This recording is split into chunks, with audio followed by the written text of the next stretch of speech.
எங்க இருக்க குடோன்ல இருந்து எடுத்தீங்க, நீங்க டெல்லியில இருக்க குடோன்ல இருந்து எடுத்தீங்க. ஆனா தமிழ்நாட்டுல எப்படி அதிகமா இருக்கும்? கிங் பின் இவரு தான் அப்படிங்கிறாங்க. என்சிபி கொடுத்திருக்கக்கூடிய பிரஸ் ரிலீஸ்லயே முன்னுக்கு பின் முரணான விஷயங்கள் நிறைய இருக்கு. ஜாஃபர் சாதிக்க பத்தின அந்த இன்ஃபர்மேஷனை ஏன் ஏற்கனவே என்சிபி வெளியில சொல்லல? தமிழ்நாட்டில இருந்து அவர் வச்சிருந்த 50 கிலோ தமிழ்நாட்டில் எங்கேயுமே இருந்து கைப்பற்றப்படலைங்க, டெல்லியில இருந்து கைப்பற்றப்பட்டது. பிரதமர் இங்கே வந்து பேசுறாரு. ஆனா கவர்னர் என்ன பண்றாரு, உடனே ஒரு அறிக்கை கொடுக்குறாரு, எல்லா இடங்கள்லயும் இருக்கு அப்படின்னா எங்க இருக்கு? நீங்க போய் நீங்க போய் இன்வெஸ்டிகேட் பண்ணீங்களா? இல்ல இன்வெஸ்டிகேஷன் ஏஜென்சிஸ் ரிப்போர்ட் உங்ககிட்ட கொடுத்தாங்களா? ஆளுநர் மட்டும் சொல்லல, எடப்பாடி பழனிசாமி குறிப்பிடுறாரு. நான் கேட்கிறேன், அன்னைக்கு வந்து எடப்பாடி பழனிசாமிக்கு ஆளுநருக்கு கண்டனம் தெரிவிக்க முடியல, ஆளுநர் நேரில் போய் பார்த்து நீங்க செய்தது தவறுன்னு சொல்ல முடியல. இப்ப மட்டும் ஏன் போக முடியுது? இல்லாத ஒண்ணு அவங்க கட்டமைக்கல. ஜாஃபர் சாதிக்னு ஒருத்தர் இருக்காரு, அவருக்கு திமுக ஒரு பொறுப்பு இருக்கு. ட்ரக் ரைடு, அவருக்கு இருந்த இந்த நெட்வொர்க், இதுல வந்த பணம் மட்டும்தான் டிஎம்கேவை ரன் பண்ண உதவி இருக்கு அப்படின்னு சொல்றதெல்லாம் அபத்தம். நாங்க வந்து 15ஆம் தேதி பிடிக்கிறோம், லுக் அவுட் நோட்டீஸ் கொடுக்குறோம். அப்ப 21ஆம் தேதி தான் இங்க மங்கை படத்தினுடைய ஆடியோ லான்ச் நடக்குது. அங்க அவர் இருக்காரு. அப்போ உங்களுக்கு தெரியலையா? நானும் நீங்களும் ஃபீல்டில் நிறைய இடங்களுக்கு போகிறோம், எத்தனையோ பேர் சந்திக்கிறோம். நீங்கள் மெட்டமெட்டஃபைன் டேப்லெட் எப்படி இருக்குன்னு பார்த்துருக்கீங்களா? போதைப் பொருள் புழக்கம் தமிழ்நாடு முழுக்க இருக்குன்னா நீங்களும் நானும் பார்த்துருக்கணும். ஏன் பார்க்கல? திமுக தொடர்புபடுத்துனீங்கன்னா நாங்கள் வழக்கு போடுவோம். யாருக்கு எதிராக வழக்கு போடுவீங்க? ஞானேஸ்வர் சிங்குக்கு எதிராக வழக்கு போடுவீங்களா? என்சிபிக்கு எதிராக வழக்கு போடுவீங்களா?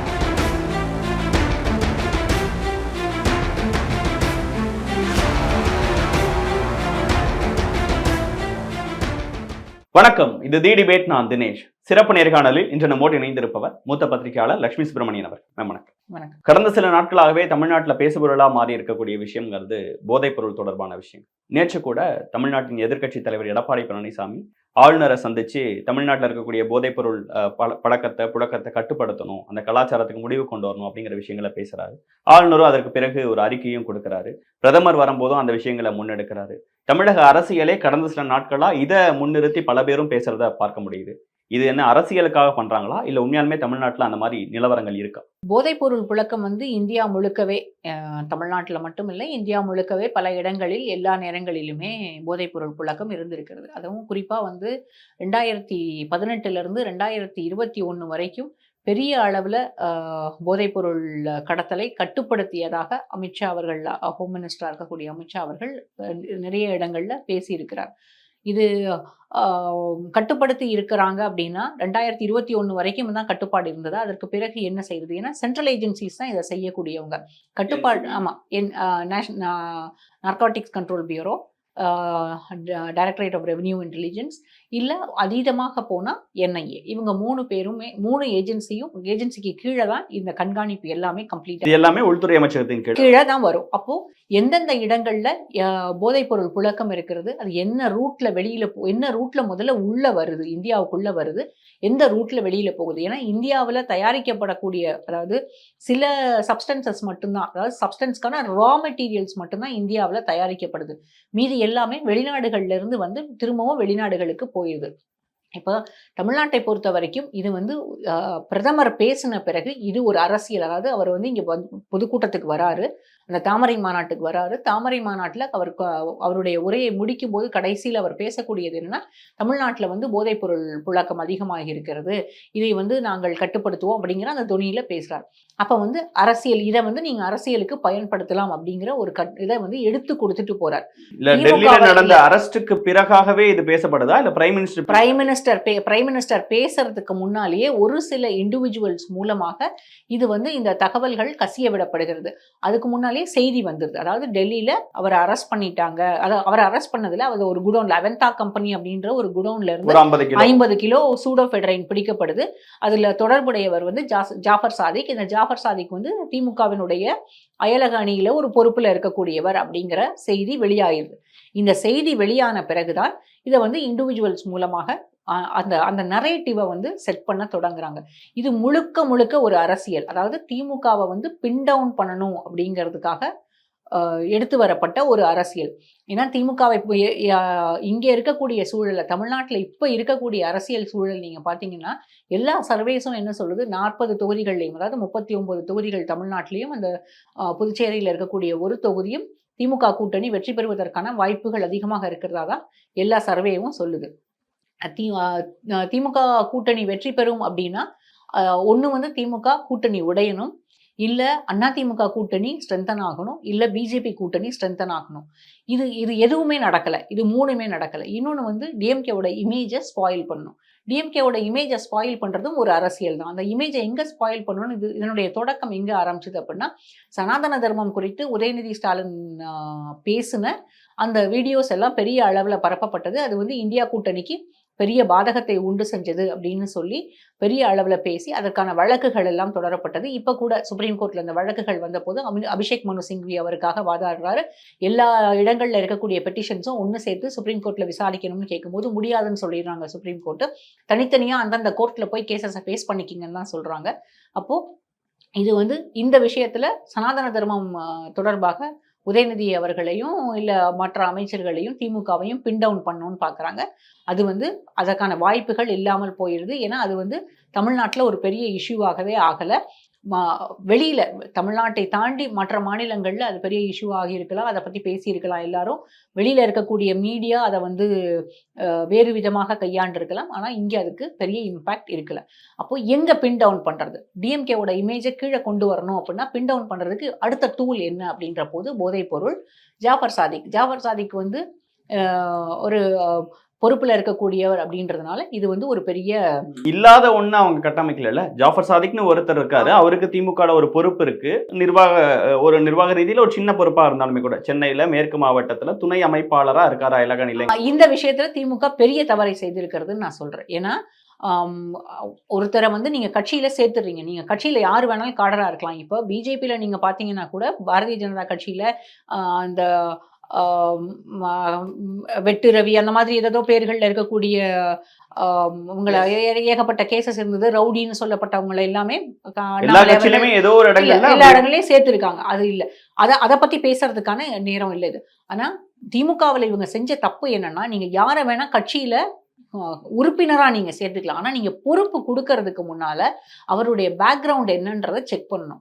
வழக்கமா எப்படி இருக்கும்னா, 2 திராவிட கட்சிகளுமே ஆட்சியில இருக்கும்போது எந்த அமைப்புலையும் ஒருத்தருக்கு பொறுப்பு கொடுக்க போறாங்க அப்படின்னா, தமிழ்நாட்டினுடைய இன்டெலிஜென்ஸ் வந்து அதுக்கான சில வேலைகளை பேக்ரவுண்ட் செக்கை செஞ்சு கொடுப்பாங்க. இவர் ஜாஃபர் சாதிக் விஷயத்துல அதை செய்தாங்களா இல்லையான்றதே தெரியல. இந்த பொறுப்பு கொடுத்துருக்கிறது ஒருவேளை அதை செய்யாம கொடுத்துருக்கலாம் அப்படிங்கிறது தான் இப்ப இருக்கக்கூடிய புரிதல். அப்படிதான் நம்ம புரிஞ்சுக்க வேண்டியிருக்கு. இது வந்து ஒரு பெரிய தவறு தான், இல்லைன்னு நான் சொல்ல மாட்டேன். ஆனா ஜாஃபர் சாதிக் மட்டுமே ஜாஃபர் சாதிக்கினுடைய இந்த ட்ரக் ரைடு, அவருக்கு இருந்த இந்த நெட்வொர்க், இதுல வந்த பணம் மட்டும்தான் டிஎம்கேவை ரன் பண்ண உதவி இருக்கு அப்படின்னு சொல்றதெல்லாம் அபத்தம். ஏன்னா இந்த கட்சிக்கும் ஜாஃபர் சாதிக்கும் கிட்டத்தட்ட ஒரு 5-6 வருஷத்துக்குள்ளதான் அந்த தொடர்பு இருந்திருக்கும். அதற்கு முன்னால் அவர் அதுல கட்சியில இருந்தாரா, என்னவாக இருந்தார், எங்க இருந்தார், அதெல்லாம் நமக்கு தெரியாது. எனக்கு தெரியாது. அதனால நான் ஏன்னா இப்ப என்சிபியோட துணை இயக்குனர் ஒரு பிரஸ் மீட் கொடுக்கும் போது கட்சிகளுக்கு நிதி கொடுத்திருக்காருன்னு சொல்றாரு, ரியல் எஸ்டேட்ல இன்வால்வ் பண்ணிருக்காங்கன்னு சொல்றாங்க, கோலிவுட்ல அவரோட பணம் இருக்கு. ஆமா, ஏற்கனவே அவர் மேல வழக்கு இருந்திருக்கு. அந்த வழக்குக்காக அவருக்காக வாதாடியவர் வந்து இன்றைக்கு பிஜேபியில இருக்கக்கூடிய அட்வொகேட் பால் கனகராஜ் அவர்கள். இது வந்து செய்தியாக வெளியில வந்தது. அப்போ அவர் மேல வழக்கு இருந்தது. இதுதான் அவர் மேல இருந்த கேஸ். அதுக்கு பிறகு வந்து அவருடைய பாஸ்போர்ட்டும் முடக்கப்பட்டிருக்கு. இந்த பேக்ரவுண்ட் செக் பண்ணிட்டு ஜாஃபர் சாதிக்கு அவங்க பொறுப்பு கொடுத்துருக்கலாம் திமுகவுக்கு. ஆனா நம்ம வந்து இதை மட்டுமே நம்ம வந்து பாக்குறோம். அதாவது டிஎம்கேக்கும் ஜாஃபர் சாதிக்கும் இருக்கக்கூடிய சம்பந்தத்தை தொடர்பை வந்து பேசி அதை தொடர்பு படுத்தி திமுகவே இதை செய்தது அப்படின்னு சொல்றது வந்து மிகப்பெரிய ஒரு, அதாவது அரசியலுக்காக டிஎம்கேவை பின் டவுன் பண்றதுக்கான முயற்சி தான் இது. சில இந்திய ஊடகங்கள்ல உதயநிதி ஸ்டாலினே அடுத்து வந்து கூப்பிடலாம், அழைக்கப்படலாம் விசாரணைக்கு. இது வந்து ஏஜென்சிஸை இயக்கக்கூடிய இடத்துல இருக்கக்கூடிய அரசியல் நபர்களும் பிளான்ட் பண்ணக்கூடிய விஷயங்கள். ஏன்னா எல்லா மீடியாவில் இருக்கக்கூடிய இந்த ஏஜென்சிஸை பார்க்கக்கூடிய எல்லாருக்குமே கசிய விடப்பட்ட தகவல் என்ன அப்படின்னா, கிட்டத்தட்ட 7 லட்சம் ரூபாய் வரைக்கும் நிதி கொடுக்கப்பட்டிருக்கு கட்சிக்கு. அதுல வந்து 5 லட்சத்துக்கு குறைஞ்சது 5 லட்சமோ ஏதோ வந்து வெள்ள நிவாரணத்துக்கு கொடுத்ததாகவும் மீதி ஏதோ கட்சி நிதியாக கொடுக்கப்பட்டதாகவும் சொல்றாங்க. இந்த கட்சி நிதி எப்படி வந்தது, இது மணி லாண்டரிங் அப்படின்னு கொண்டு வந்து உள்ள இடி வந்து விசாரணை நடத்தி அடுத்தது இடி சம்மன்ஸ் வரதுக்கான வாய்ப்புகள் இருக்கு. இப்படிதான் வந்து செய்திகள் கசிய விடப்பட்டது. இது எதுக்காக இது கசிய விடப்படுது அப்படின்னா, இதை பின் டவுன் பண்றதுக்கு. நான் வந்து இதை உங்களை எதோட ரிலேட் பண்ணி பார்க்க சொல்றேன்னா, ஷாருக் கான் மகன் ஆரியன் கான இதே மாதிரி தான் 3 ஆண்டுகள் வந்து கிட்டத்தட்ட மீடியா ட்ரையல் மட்டும்தான் நடந்தது. உண்மையான ட்ரையல் நடக்கும்போது அவர் அக்விட்டல் வந்துருச்சு வெளியில. அப்போ இல்லாத ஒன்றை வந்து ஊதி ஊதி பெரிதாக்கி அதை வந்து மீடியாவிலேயே அதுக்கு ஒரு ட்ரையல் நடத்தி மீடியாவிலேயே வந்து இமேஜை வந்து காலி பண்ணி அதுக்கு பிறகு அதுல உண்மை என்ன இருக்குன்னு நம்ம பேசாம அதுக்கு விட்டுட்டு போயிடும். இதுல இது எங்கன்னா திமுகவை நீங்க பேசுறீங்களோ இல்லையோ, இதுல வந்து தமிழ்நாட்டுல மட்டும்தான் போதைப் பொருள் இருக்கு அப்படின்ற மாதிரி ஒட்டுமொத்த தமிழ்நாட்டையுமே ஒரு என்ன நீங்க அபியூஸ் பண்ற மாதிரியே இருக்கு. நான் அப்படிதான் அதை புரிஞ்சுக்கிறேன். தமிழ்நாட்டுல எங்க பார்த்தாலும் போதைப் பொருள் இருக்கு. தமிழ்நாட்டுல எல்லா இடங்கள்லயும் போதைப் பொருள் சாதாரணமா கிடைக்குது. பள்ளிகள்ல கிடைக்குது. ஆளுநரே குறிப்பிடுறாரு. கல்லூரிகள்ல கிடைக்குது. ஆளுநர் வந்து கல்லூரிகள்லயும் பள்ளிகள்லயும் ஸ்பெசிபிக் கேசஸ் கொடுங்க, இன்வெஸ்டிகேட் பண்ண சொல்லுங்க. அந்த ஓராண்டுல இது அதிகமா இருக்குன்னு குறிப்பிடுறாரு. ஓராண்டுல அதிகமா இருக்குன்னு தெரியுதுல, எந்த டேட்டா எந்த பேசிஸ்ல அதிகமா இருக்குன்னு சொல்றாரு? டேட்டா இல்லாம ஆளுநர் சொல்றாரா? அப்ப அதை வெளியிட்டு இருக்கணுமா இல்லையா? நீங்க அரசாங்கத்துக்கு அனுப்புனீங்களா? அதை கான்ஸ்டிடியூஷனல் பதவியில தான் இருக்கீங்க. நீங்க ஆளுநர் என்ன செய்திருக்கணும்? அதை அரசாங்கத்துக்கு அனுப்பியிருக்கணும். இந்த மாதிரி இந்தந்த கல்லூரிகள்ல இல்ல இந்தந்த இடங்கள்ல யார் யார் இதுல இன்வால்வ் ஆயிருக்காங்கன்னு எனக்கு தகவல் வந்திருக்கு, இதுல நீங்க நடவடிக்கை எடுங்கன்னு சொல்லி அனுப்பிச்சிருக்கணும். இல்ல நீங்க அது கூட வேணாம், டிஜிபியை கூப்பிட்டு பேசுங்க. இவர் ஏற்கனவே பேசலையா? போலீஸ் ஆஃபீஸர்ஸ் எல்லாம் கூப்பிட்டு தனித்தனியா ஒவ்வொருத்தரையும் தனித்தனியா மீட் வந்த புதுசுல ரவி அவர்கள் செய்தது என்ன? இறையன்பு அன்னைக்கு சீஃப் செக்ரட்டரியா இருக்கும்போது அவர்கள் லெட்டர் அமைச்சு எல்லாரும் தனித்தனியா டிபார்ட்மெண்ட் வைஸ் வந்து பாருங்கன்னு சொன்னது தானே. இப்ப நீங்க அதை செய்திருக்கலாமே, ஏன் செய்யல? எதுக்காக இப்படி ஒரு அறிக்கை? போதைப் பொருள் தமிழ்நாடு ஃபுல்லா புழக்கம் இருக்கு, அது அதிகமா நீங்க ஆளுநர் மட்டும் சொல்லல, எடப்பாடி பழனிசாமி குறிப்பிடுறாரு. நான் கேக்குறேன் தினேஷ், நானும் நீங்களும் ஃபீல்டுல நிறைய இடங்களுக்கு போறோம், எத்தனையோ பேரை சந்திக்கிறோம். நீங்க மெத்தமெட்டஃபைன் டேப்லெட் எப்படி இருக்குன்னு பாத்திருக்கீங்களா? அந்த சப்ஸ்டன்ஸ் எப்படி இருக்குன்னு பாத்திருக்கீங்களா? நான் பார்த்துருக்கேன். நானும் பார்த்தது கிடையாது, நமக்கு தெரியாது. உங்க வீட்டில் இருக்கக்கூடியவங்களும் சரி, என் வீட்டில் இருக்கக்கூடியவங்களும் சரி, கல்லூரிகள்லையும் பள்ளிகள்லையும் படிக்கக்கூடியவங்க இருக்காங்க. நம்ம பக்கத்தில் இருக்கவங்களெல்லாம் பார்த்துருக்கோம். எல்லா இடங்கள்லையும் அது இருக்குன்னா, போதைப் பொருள் புழக்கம் தமிழ்நாடு முழுக்க இருக்குன்னா நீங்களும் நானும் பார்த்துருக்கணும். ஏன் பார்க்கல? சில இடங்கள்ல கஞ்சா பத்தி பேசுவாங்க, ஆனா இவங்க சொல்ற அந்த மெத்துங்கிறது வந்து கொஞ்சம், அதாவது என்னன்னா மெத்தமெட்டஃபைன்ங்கிறது இப்ப வந்து புதுசா இல்ல, கிட்டத்தட்ட ஒரு 7-8 ஆண்டுகளுக்கு மேலாக உபயோகிக்கக்கூடிய ஒரு சப்ஸ்டன்ஸ். இது வந்து இதனுடைய வீரியம் வந்து கொஞ்சம் அதிகமாக இருக்கும், விலையும் கூடுதலாக இருக்கும். நீங்க கஞ்சாவோ ஹெராயினையோ விட மெத்தமெட்டஃபைன் வந்து வேறு விதமான சப்ஸ்டன்ஸ். ஏற்கனவே வந்து அதாவது இந்த ட்ரேடை வந்து முழுமையா புரிஞ்சுக்கிட்டவங்க வந்து தமிழ்நாட்டில் இந்த புழக்கம் அதிகமாக இருக்குன்னு யாருமே சொல்ல மாட்டாங்க. இது எப்படின்னா, வழக்கமா வந்து இதனோட ரூட் எப்படி இருந்ததுன்னா, அதாவது எல்டிடிஇ ஸ்ரீலங்கால எல்டிடிஇ இருக்க வரைக்கும் எல்டிடிஇக்கு தேவையான வகையில ஒரு ரூட் இருந்தது. அதற்கு பிறகு எல்டிடிஇக்கு அப்புறம், அதாவது அவங்க ஆர்ம்ஸ் ஸ்மகிள் பண்ண ரூட்ல தான் ட்ரக்கும் ஸ்மகிள் பண்ணாங்க. ஏன்னா அவங்களுக்கு அன்னைக்கு அது தேவையாக இருந்தது. இப்ப அந்த ஆர்ம்ஸ் ரூட் இல்லாம கொஞ்சம் மாற்றம் வந்திருக்கு. எங்கன்னா இது வந்து பெரும்பாலும் ஈரானுடைய போர்ட்ல இருந்து தான் வெளியில வருது. அடுத்தது வந்து பாகிஸ்தான்ல இருந்து குஜராத் கிட்ட, சில நேரங்கள்ல மால்டீவ்ஸ் பக்கமும், சில நேரங்கள்ல குஜராத் முந்த்ரா போர்ட் பக்கத்துலயும் வந்து, அதற்கு பிறகு பாம்பேல இருந்து சவுத் இந்தியால சில நேரம், அதாவது coastal southern coast, Kerala, Andhra இல்ல தமிழ்நாடு, இந்த வழியாக ஸ்ரீலங்காவுக்கு போயிடுது. ஸ்ரீலங்காவில் முன்ன வந்து கலம்போ போர்ட்ல இருந்து வெளியேறின இந்த ட்ரக் சப்ஸ்டன்ஸ் இப்ப வந்து கலம்போ போர்ட் இல்லாம ஹம்மந்தோட்டா, அதுவும் ஹம்மந்தோட்டால நேரடியாக ஹம்மந்தோட்டால இருந்து வெளியேறது கிடையாது. ஹம்மந்தோட்டா போர்ட்ல இருந்து 1000 கிலோமீட்டர், கிட்டத்தட்ட ரொம்ப தூரம் டீப் சீல தான் அது வந்து மதர்ஷிப்ல இருந்து எக்ஸ்சேஞ்ச் பண்றாங்க. வழக்கமா மதர்ஷிப் வந்து ஈரான்ல இருந்து தான் வரும். உங்களுக்கு ஒரு கேஸ் வந்து இதுல சொல்லணும்னு நினைக்கிறேன். இப்போ சமீபத்துல போன வருஷம் ஜுபேர்னு ஒருத்தர், முகமது ஜுபேர்னு ஒருத்தரை ஈரான்ல இருந்து ஒரு மதர்ஷிப் வந்ததாகவும், அவரை வந்து கொச்சி ஜெயிலில் இருக்கார். அவர் ஈரான்ல இருந்து கிட்டத்தட்ட 2500 கிலோ அந்த ஷிப் முழுக்க, அந்த மதர்ஷிப் முழுக்க ட்ரக்ஸ் இருந்ததாகவும், அவரை கைது பண்ணதாகவும் என்ஐஏ அறிக்கை வெளியிட்டது. என்ஐஏ தான் அவரை கைது பண்றாங்க. இப்போ அவர் வந்து கொச்சி பிரிசன்ல தான் இருக்காரு. அவர் வந்து பலோச்சிஸ்தானிஸ், ஆனால் வந்து அவர் வந்து பாகிஸ்தானை சேர்ந்தவர்னு சொல்லப்பட்டது. ஆனால் அவருடைய வக்கீல் வந்து வாதாடும் போது அவர் பலோச்சிஸ்தானை சேர்ந்தவர்னு சொல்றாரு. பலோச்சிஸ்தான் வந்து it is known for these substances, அதாவது ட்ரக்ஸ் கிடைக்கக்கூடிய அதனோட ரா மெட்டீரியல்ஸும் அந்த ட்ரக் சப்ஸ்டன்ஸும் கிடைக்கக்கூடிய ஒரு முக்கியமான இடம் வந்து உலகத்திலேயே பலோச்சிஸ்தான். அப்படி இருக்கும்போது அந்த ஜுபேரை வந்து இங்க கொச்சி ஜெயில இது பண்றாங்க. அதுக்கப்புறம் ஜுபேர் அரெஸ்ட் அதை ஒட்டி விழிஞ்சம் கேஸும் வருது. அதாவது விழிஞ்சம்ல பிடிக்கப்படுறது தான் இந்த ஷிப்பு. இதுக்கப்புறம் விழிஞ்சத்துல வந்து அந்த கேஸ்ல நிறைய பேரை தொடர்புடைய நிறைய பேரை என்ஐஏ அரெஸ்ட் பண்ணுது. அதற்கு பிறகு ஒரு பெரிய அளவுல நம்ம இங்க திருச்சி ஸ்பெஷல் கேம்ப் இருக்கு பாத்தீங்களா, திருச்சி ஸ்பெஷல் கேம்ப்ல என்ஐஏ வந்து ஒரு பெரிய ரெய்டு ஒன்று நடத்துறாங்க. அப்போ நிறைய அங்க இருக்கக்கூடிய ட்ரக் பெட்லர்ஸ் நிறைய பேர் இருக்காங்க. வெளிநாடுகள்ல அவங்க வந்து ஃபோன் மூலமா வெளிநாடுகள்ல அவங்களுக்கு இருக்க தொடர்பு, அந்த எல்டிடிஇ நெட்வொர்க்ல அவங்க ஆப்ரேட் பண்றது, பழைய எல்டிடிஇ நெட்வொர்க்ல ஆப்ரேட் பண்றது, இது எல்லாத்தையுமே பிடிக்கிறாங்க.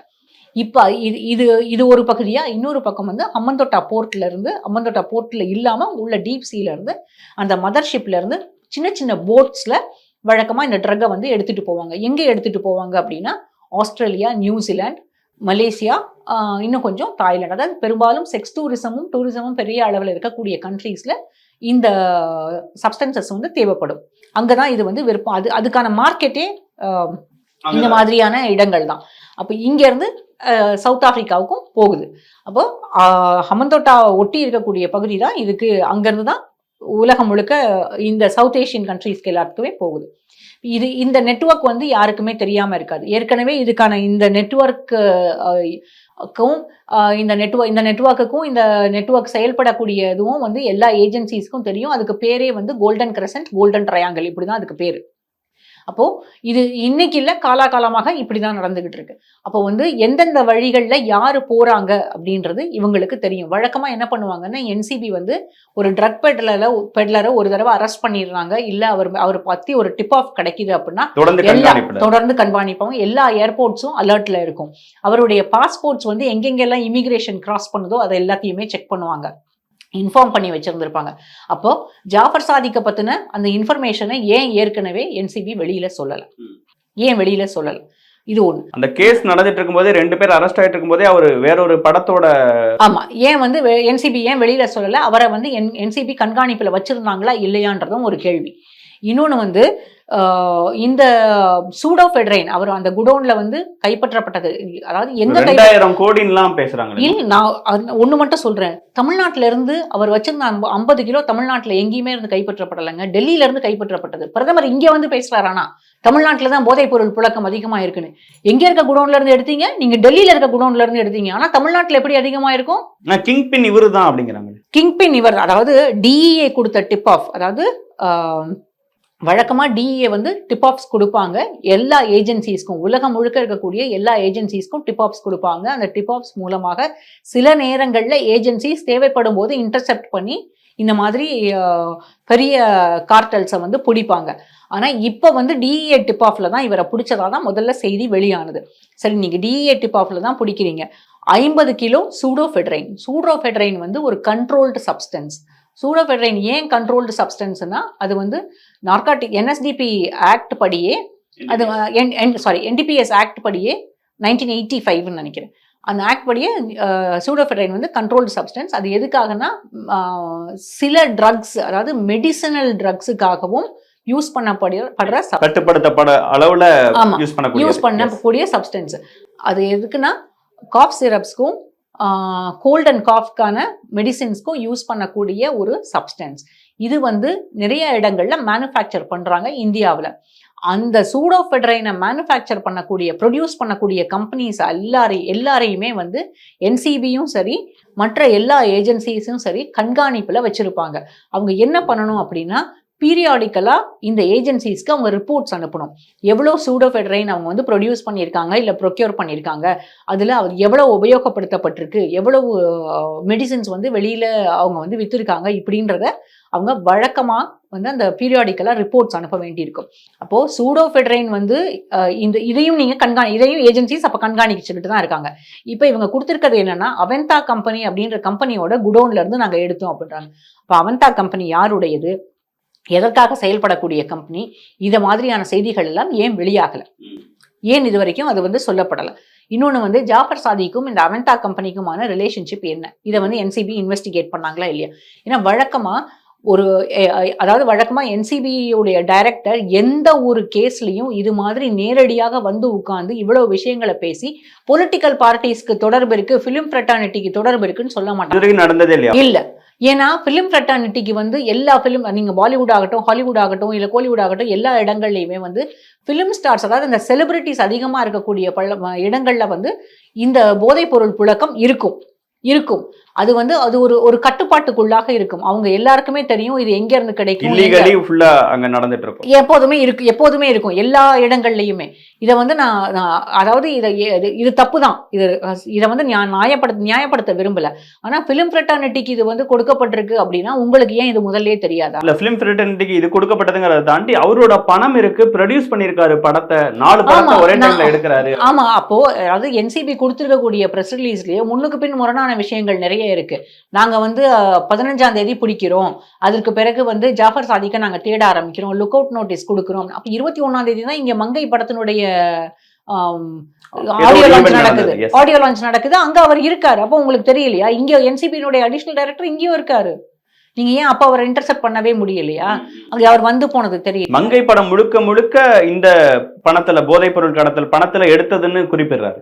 இல்ல, அது எனக்கு அதுக்கான ப்ரூஃப் என்னன்னு தெரியல. நான் அதுக்கு வந்து அந்த ஜாயிண்ட் டைரக்டர், இணை இயக்குனர், துணை இயக்குனர் சொல்றாரு. அதாவது ஞானேஸ்வர் சிங் சொல்றாரு. என்னை பொறுத்த வரைக்கும் அதை நான் வந்து நியாயப்படுத்தவும் விரும்பல, எதிர்க்கவும் விரும்பல. ஏன்னா இன்வெஸ்டிகேட்டிங் ஏஜென்சிஸ் அதை வந்து என்னன்றதை அவங்க சொல்ல போறாங்க. அதுல இருக்கக்கூடிய உண்மை என்னன்னு எனக்கு தெரியல. ஆனா நான் இதுல புரிஞ்சுக்கிறது என்னன்னா, ஜாஃபர் சாதிக் அப்படிங்கிற ஒரு நபரை வச்சு தமிழ்நாட்டில் இருக்கக்கூடிய அரசியல் கட்சிகளையும் பின் டவுன் பண்றதுக்கான வேலையை தொடங்கி இருக்கிறது பாரதிய ஜனதா கட்சி. பாஜக மட்டும் பண்ணலையே மேம், அதிமுக பண்றாங்க போது அதிமுக அதை தான் ட்ரை பண்றாங்கிறீங்களா? இல்ல, ஏடிஎம்கேக்கு வந்து பிஜேபி என்னன்னா, நாங்க வந்து ஆர்ப்பாட்டம் பண்றாங்க, மனித சங்கிலி போராட்டம் பண்றாங்க, ஆளுநர் சந்திக்கிறாங்க. ஏடிஎம்கேவை பொறுத்த வரைக்கும் திமுகவுக்கு எதிரான எந்த விஷயங்களாக இருந்தாலும் எடுத்துக்கலாம். ஆனா நான் இதை எப்படி புரிஞ்சுக்கிறேன் அப்படின்னா, பிஜேபி என்ன சொல்றாங்க பாருங்க, டிஎம்கேவை வந்து நீங்க பின் டவுன் பண்றதுக்கான எல்லா விஷயங்களையும் நாங்கள் உங்களுக்கு எடுத்து கொடுக்குறோம், நீங்கள் எங்களோட கூட்டணிக்கு வந்துட வேண்டியது தானே அப்படின்னு கூட, அந்த மாதிரியான ஒரு கணக்காக கூட இருக்கலாம். அது எனக்கு அதை வந்து நான் உறுதியாக பேச விரும்பலை. ஆனால் ஏடிஎம்கே இதை பேசுகிறாங்க அப்படின்னா அவங்களுக்கும் இதில் தெரிஞ்சிருக்கும். நான் இன்னொரு உதாரணம் சொல்கிறேன். 2003 செரீனா அப்படின்றவங்க மேலே ஒரு வழக்கு போடுறாங்க ஜெயலலிதா. 45 லட்சம் ரூபாய், 45 லட்சமா 75 லட்சமா, அது எவ்வளவுன்னு ஞாபகம் இல்லை. அவங்க வீட்டில் கஞ்சா இருந்ததாக வழக்கு போடப்படுது. அவர் வந்து அவங்க வந்து நடராஜனுடைய அலுவலகத்தில் வேலைக்கு இருந்தவங்க, அவங்களுக்கும் அவருக்கும் வந்து கனெக்ஷன்ஸ் இருந்தது, அப்படி எல்லாமே ரிலேஷன்ஷிப் இருந்தது, அப்படி எல்லாமே பேசப்பட்டது அந்த காலத்தில். அது வந்து உண்மையா இல்லையான்னு எனக்கு தெரியாது. பட் வந்து அதுக்கப்புறம் அவங்க அக்விட் பண்ணிடுறாங்க. ஸோ அப்போவே வந்து கஞ்சா கேஸ் போட்டிருக்காங்க. அப்போவே கஞ்சா புழக்கத்தில் தான் இருந்திருக்கு அதிமுக காலத்திலேயே. அப்போ அதிமுகவில் இருக்கக்கூடியவர்களுக்கு எல்லாம் தெரியாமல்லாம் கிடையாது. ட்ரக்ஸ் வந்து எப்போ எங்கே வரும், எங்கே வெளியில் போகும், யார் அதை உபயோகிக்கிறாங்க, ஏன் உபயோகிக்கிறாங்க, எந்த அளவில் எங்கே உபயோகிக்கப்படுது, இது எல்லாமே எல்லா அரசியல் கட்சியில் ஆளுங்கட்சியாக இருக்கக்கூடியவர்களுக்கும் ஆளுங்கட்சியாக இருந்தவர்களுக்கும் எல்லாருக்குமே தெரியும். ரெண்டாவது, இந்த ஏஜென்சிஸில் ஒர்க் பண்ணக்கூடியவங்க, போலீஸில் இருக்கக்கூடியவங்க எல்லாருக்குமே தெரியும். இன்னும் சொல்ல போனால் நம்முடைய டிஜிபி சங்கர் ஜிவால் என்சிபியினுடைய ஜோனல் டைரக்டராக இருந்தவர். இதுக்கு முன்னால் இங்கே இன்டெலிஜென்ஸ் ஹெட்டாக இருந்த டேவிட்சன் இங்கே ஜோனல் டைரக்டராக இருந்தவர், என்சிபியோட ஜோனல் டைரக்டர். இன்னும் இதோட எப்படி இது செயல்படுங்கிற விதம் எல்லாமே தெரியும்.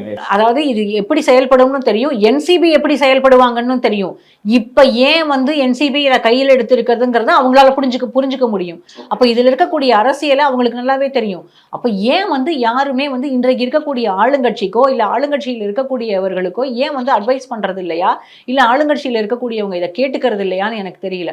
என்னை பொறுத்த வரைக்கும் இதை வந்து எதுக்காக உபயோகப்படுத்துகிறாங்கன்னு நான் நினைக்கிறேன்னா, ஏன்னா வெளியில் தமிழ்நாட்டை தாண்டி இருக்கக்கூடிய மீடியாவிலெல்லாம் வரக்கூடிய செய்தி என்னன்னா, junior Stalin link to drug peddler அப்படிதான் வருது, ட்ரக் கிங்பின் அப்படின்னு போடுறாங்க. அப்போ இது வந்து அந்த இமேஜை உடைக்கிறதுக்கு பெரிய ஒரு பிம்பத்தை தமிழ்நாட்டுக்குள்ள அந்த பிம்பம் எப்படி இருக்குன்னு நினைக்கிறீங்க?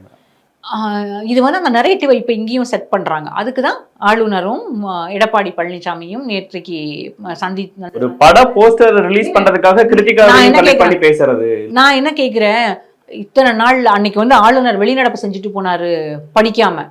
அதுல வந்து எம்ஜிஆரை பத்தியும் இருக்கு, ஜெயலலிதாவை பத்தியும் இருக்கு. அந்த உரையில நீங்க எம்ஜிஆரை பத்தி கூட பேசாம போயிட்டாரு. அன்னைக்கு வந்து எடப்பாடி பழனிசாமிக்கு ஆளுநருக்கு கண்டனம் தெரிவிக்க முடியல, ஆளுநரை நேரில் போய் பார்த்து நீங்க செய்தது தவறுன்னு சொல்ல முடியல. இப்ப மட்டும் ஏன் போக முடியுது? இது இன்னும் சென்சிட்டிவான சப்ஜெக்ட்ல தமிழ்நாடு சம்பந்தப்பட்டு மக்களோட அக்கறையில கூட மக்கள் பேசலாம். மீதான அக்கறை அன்னைக்கு இருந்திருக்க வேண்டாமா? ஆளுநர் வந்து அவருடைய மக்களுக்காக தானே அந்த ஆளுநர் உரையே வரப்போகுது. அப்போ அதுல இருக்கக்கூடிய எல்லா அம்சங்களையும் அவர் படிக்கும்போது அது மக்களுக்கு தானே போய் சேரப்போகுது. அன்னைக்கெல்லாம் கேட்காதவங்க இன்னைக்கு எதுக்கு போய் ஆளுநர்கிட்ட போய் சொல்லணும்? சரி, ஆளுநர்கிட்ட போய் சொல்லிட்டாங்க.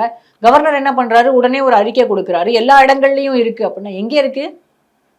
நீங்க போய் இன்வெஸ்டிகேட் பண்ணீங்களா? இல்ல இன்வெஸ்டிகேஷன் ஏஜென்சிஸ் ரிப்போர்ட் உங்ககிட்ட கொடுத்தாங்களா? இல்ல வந்து கல்லூரிகள்லையும் பள்ளிகள்லையும் இருக்குன்றது உங்களுக்கு தெரியுமா? எந்த கல்லூரியில இருக்கு? எந்த பள்ளியில இருக்கு? எங்க இருந்தது? இது வரைக்கும் கேரளாவிலையும் இப்படிதான் நடந்தது. அதாவது விழிஞ்சம் கேஸுக்கு பிறகு பெரிய அளவுல அங்க வந்து பிடிக்கப்படுறதாகவும் ட்ரக்ஸ் நிறைய யூஸ் நான் சொல்றது இல்லைன்னு நான் சொல்லவே இல்லை, இருக்குதான் இருக்கு. ஆனா நீங்க பூதாகரமாக்கக்கூடியவர்களுக்கு அளவுக்கு இங்க இல்ல. இதை நீங்க அரசியலுக்காக பயன்படுத்துறீங்க. இத டிஎம்கே ஹேண்டில் பண்ற விதம் எப்படி இருக்குன்னு நினைக்கிறீங்க? டிஎம்கே வந்து இதை ஹேண்டில் பண்ணல. ஆக்சுவலா எதுவுமே பண்ணல. அவங்க டிஎம்கே என்ன பண்ணிருக்கணும்?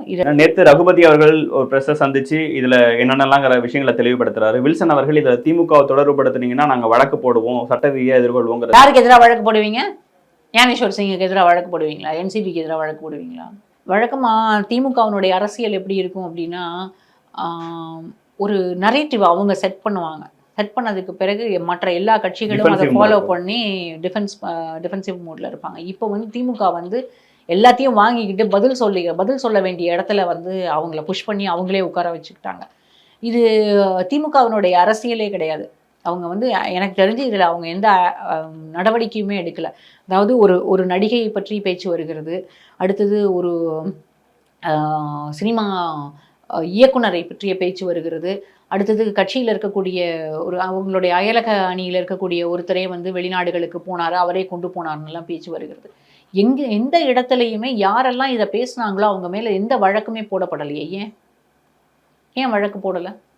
பெரிதா அவங்களை கண்டுக்காம இருக்கலாம். சரி, அப்படியே விட்டுருங்க. சரி, வழக்கு போட வேண்டாம். வழக்கு போடலைனாலும் நீங்கள் எதுக்கு எக்ஸ்பிளனேஷன் கொடுக்க வேண்டிய இடத்துல திமுக இல்லைன்னு அவங்க நினச்சிருக்கலாம். ஆனால் இது அந்த இமேஜ் திரும்ப திரும்ப உடஞ்சிக்கிட்டே இருக்கு. அந்த நடிகை மீதெல்லாம் இருந்ததெல்லாம் மிகப்பெரிய அவதூறு, அதெல்லாம் தேவையற்றது, அதெல்லாம் பேசவே வேண்டாம். இதே வேற யாருக்காவது அன்னைக்கு வந்து இப்போ சமீபத்தில் கூட ஒரு நடிகை மேலே வந்து அதிமுகவில் இருக்கக்கூடிய ஒருத்தர் பேசினப்போ அவ்வளோ பேரும் அதுக்காக துடிச்சாங்க. இன்னைக்கு யாருமே அதை பற்றி பேசுறதுக்கே ஆட்கள் இல்லையே. நான் என்ன கேட்குறேன், திமுக வந்து இதை கையாளவே இல்லை. அவங்க தலைமைக்கு இருக்கக்கூடிய ஒரு மிகப்பெரிய சவாலாக மாறி இருக்கிறது. இல்லை இதனால அரசியலில் பெரிய அளவில் பாதிப்பு இருக்காது, ஓட்டு வங்கியை பாதிக்காது அப்படின்னு அவங்க நினைக்கிறாங்களா என்னன்னு எனக்கு தெரியல.